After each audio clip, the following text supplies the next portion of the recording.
بسم اللہ الرحمن الرحیم. ناظرین کرام السلام علیکم. آپ دیکھ رہے ہیں آواز پاکستان عبدالباسط کے ساتھ، اور میرے ساتھ موجود ہیں میری کو ہوسٹ ارم خان.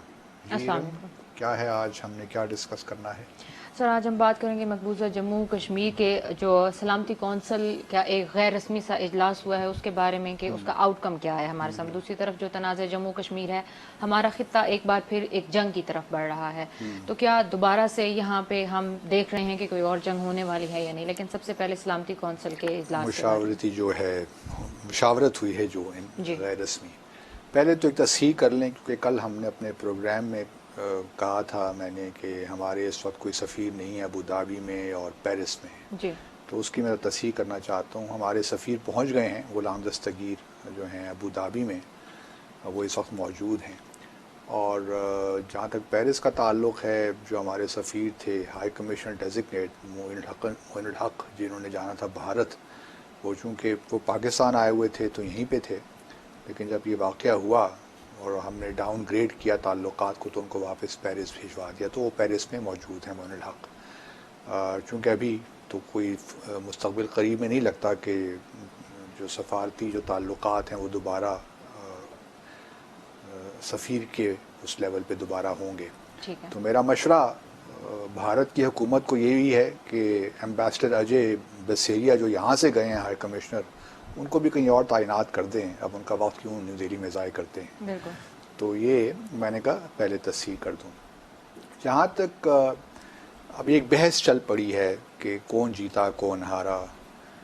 بھارت کا میڈیا دیکھیں، ان کے آفیشلز سوشل میڈیا دیکھیں، سوشل میڈیا دیکھیں، تو وہ ان کا کہنا یہی ہے کہ پاکستان کو بری طرح شکست ہوئی ہے. جی اور ہمارے آفیشلز کو اگر آپ دیکھیں، ہمارا میڈیا دیکھیں، تو یہی بات ہے کہ جی ہماری تاریخی فتح پاکستان کو ملی ہے.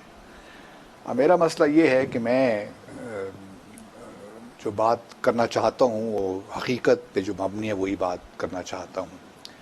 اور اس کا ایک بنیادی پہلو یہ بھی ہے کہ میں یہ کیونکہ اتنا حساس مسئلہ ہے جموں اور کشمیر کا، میں نہیں چاہتا کہ ہماری حکومت جو ہے وہ کمپلیسنٹ ہو جائے. ٹھیک ہے. بعض اوقات ایسا ہوتا ہے کہ جو آپ بات کرتے ہیں بار بار، تو پھر آپ کو وہ لگتا ہے کہ بس وہی بات درست ہے. تو میں نہیں چاہتا کہ جو پریشر حکومت پہ ہے وہ کس طور ہٹے، کیونکہ ایک ریاست کا مسئلہ ہے، یہ پی ٹی آئی کی حکومت کا مسئلہ نہیں ہے یا مسلم لیگ نون کا مسئلہ نہیں ہے، یہ عوام کا مسئلہ ہے، ہماری ریاست کا مسئلہ ہے. تو اس لیے بہت ضروری ہے کہ انسان کو حقیقت پسندانہ طور پہ سارے چیز کو دیکھنا چاہیے. اور پروپیگنڈا اپنی جگہ پہ وہ بھی ایک امپورٹنٹ جزو ہوتا ہے، لیکن یہ ایک ایسا مسئلہ ہے جسے میں چاہتا ہوں کہ ہماری حکومت سے پریشر نہ ہٹے، ٹھیک ہے. پریشر برقرار رہے. یہی ہم چاہتے ہیں تاکہ وہ جو کام انہوں نے کرنے ہیں وہ آگے بھی کریں. پہلے لے لیتے ہیں بھارت جو کلیم کرتا ہے کہ وکٹری ہے ہماری بہت بڑی. دیکھیے شاید میں نے کل بھی ذکر کیا تھا، جب بھارت نے یہ فیصلہ کیا 5 اگست کو، تو یہ ایک دم ایک رات میں تو فیصلہ نہیں ہوا. بہت عرصے سے سال سے اس پہ کام کر رہے تھے. اور جب انہوں نے 5 اگست کو اس کا اعلان کیا تو ان سے پہلے انہوں نے سب سینیریوز بنائے ہوں گے کہ پاکستان کیا کیا کر سکتا ہے، پاکستان کے پاس کیا کیا آپشنز موجود ہیں. تو یہ بھی انہوں نے سوچا ہوگا کہ پاکستان جائے گا یو این سیکیورٹی کاؤنسل. تو انہوں نے اپنے جو پیادے تھے یا جو بھی ان کے پاس مورے تھے انہوں نے اس پہ کام کر لیا تھا پہلے سے ہی. اب جب پاکستان گیا تو آبویسلی ان کو معلوم تھا انہوں نے کیا کرنا ہے. انہوں نے تمام دنیا میں خاص طور پہ جو 15 ممالک ہیں وہاں انہوں نے رابطے قائم کیے اور جو بیہائنڈ دا سینز بریفنگز ہوتی ہیں وہ دیں. اور ان کی کوشش یہ رہی کہ جو ہے میٹنگ نہ ہو سکے، کیونکہ پاکستان نے اگر آپ دیکھیے تو 13 اگست کو جو ہم نے لیٹر لکھا اس میں ہم نے آرٹیکل 37 کے تحت ایک ارجنٹ اسپیشل میٹنگ مانگی ہم نے فارمل. اور ہم نے یہ بھی کہا کہ جو ہمارے ریپرزینٹیٹیو ہیں وہ اس میں شامل ہونے چاہیے اس میٹنگ میں، آرٹیکل 37 کے تحت جو یو این کا چارٹر ہے تو اس کے تحت ہم نے وہ میٹنگ مانگی. اب معاملہ جو تھا وہ بنیادی طور پہ ان کے لیے یہ تھا کہ میٹنگ نہ ہو، آرٹیکل 37 کے تحت یہ میٹنگ نہ ہو اور پاکستان جو چاہتا ہے وہ اس کو نہ ملے. اب آرٹیکل 37 بہرحال ایک مشاورتی اجلاس ہوا، اجلاس بھی نہیں کہنا چاہیے، ایک غیر رسمی مشاورت ہوئی ٹھیک ہے. نیو یارک میں قومی سلامتی کی.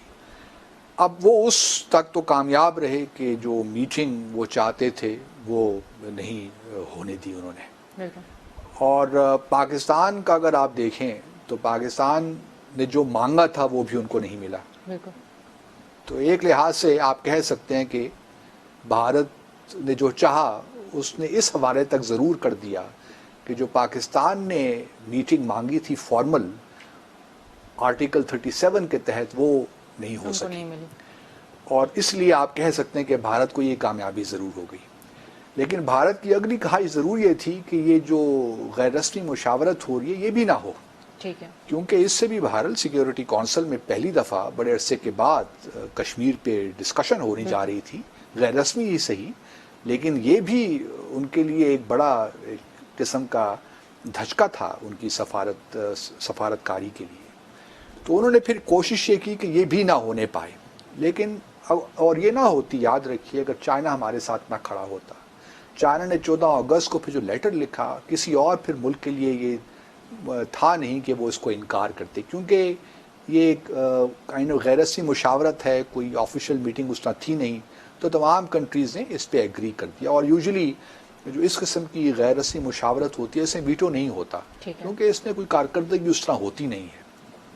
تو بھارت کی یہ ایک ناکامی تو ہو گئی کہ ٹھیک ہے ان کو ایک کامیابی ملی, لیکن ایک ناکامی ان کو ہوئی کہ وہ اس غیر رسمی مشاورت کو روک نہیں سکے.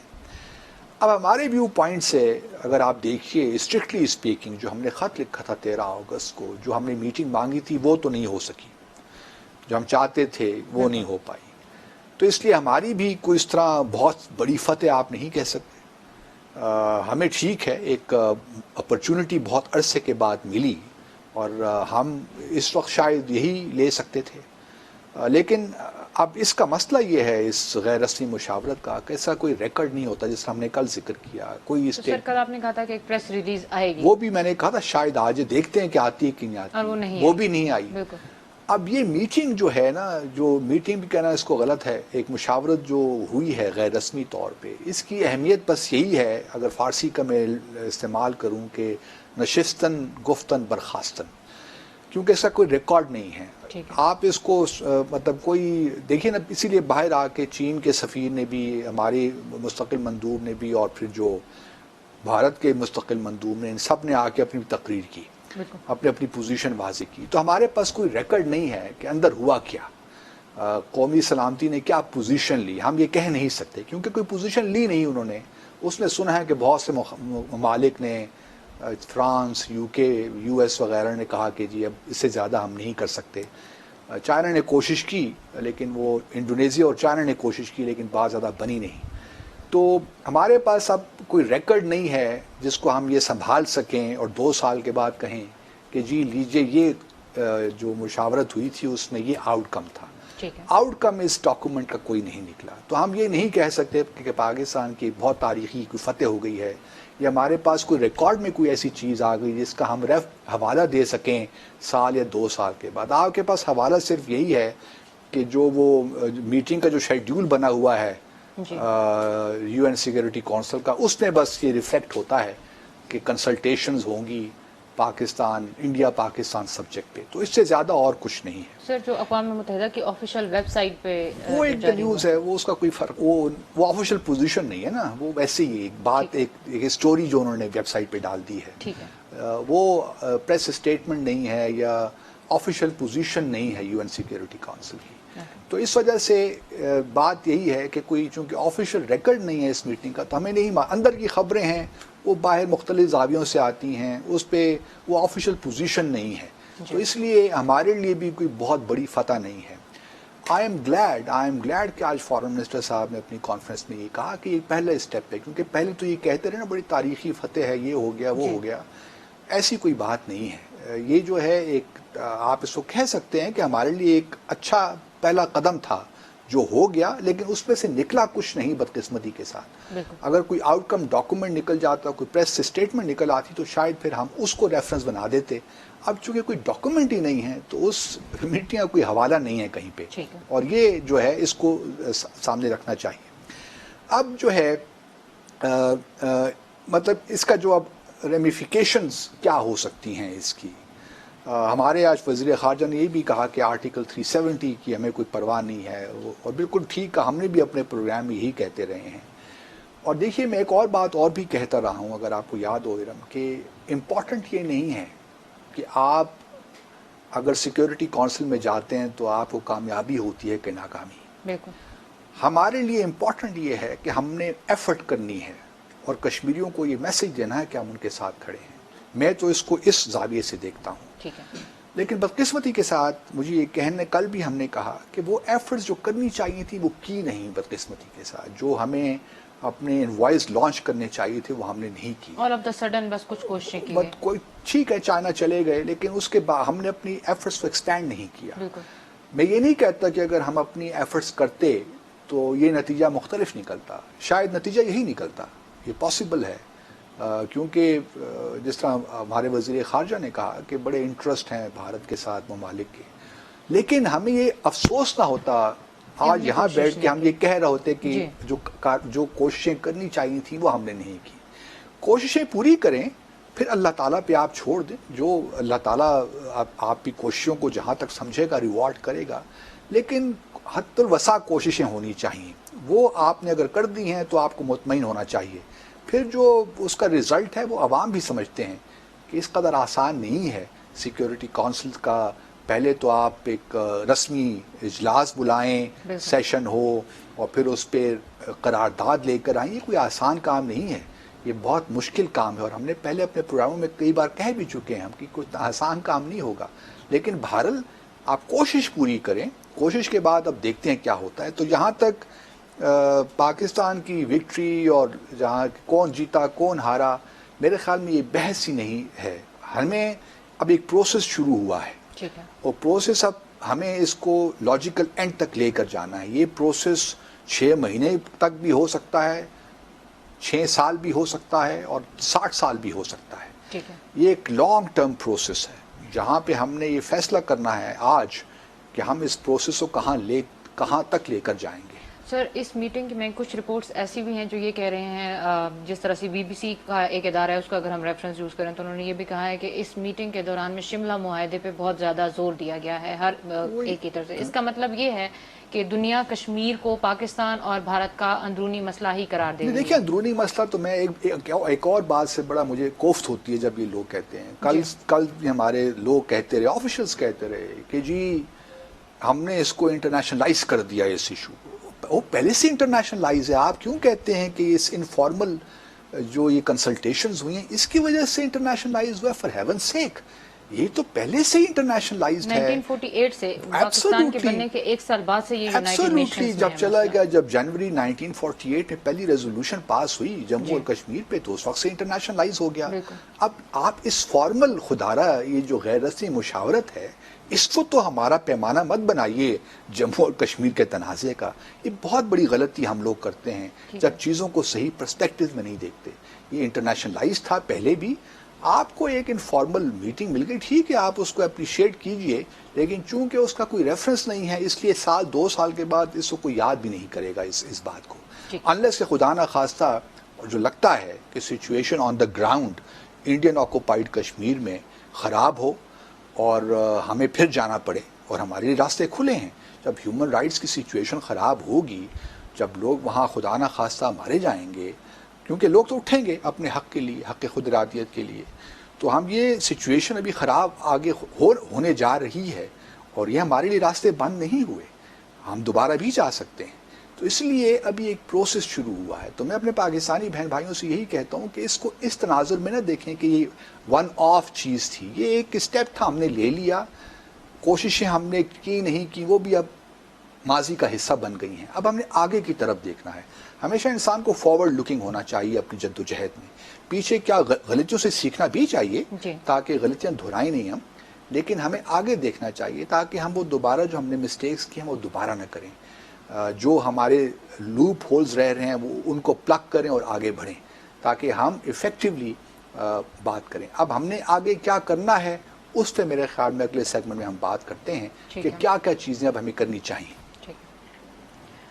ناظرین، وقت تو ایک چھوٹے سے بریک کا، بریک کے بعد ہم اسی ٹاپک کو کنٹینیو کریں گے.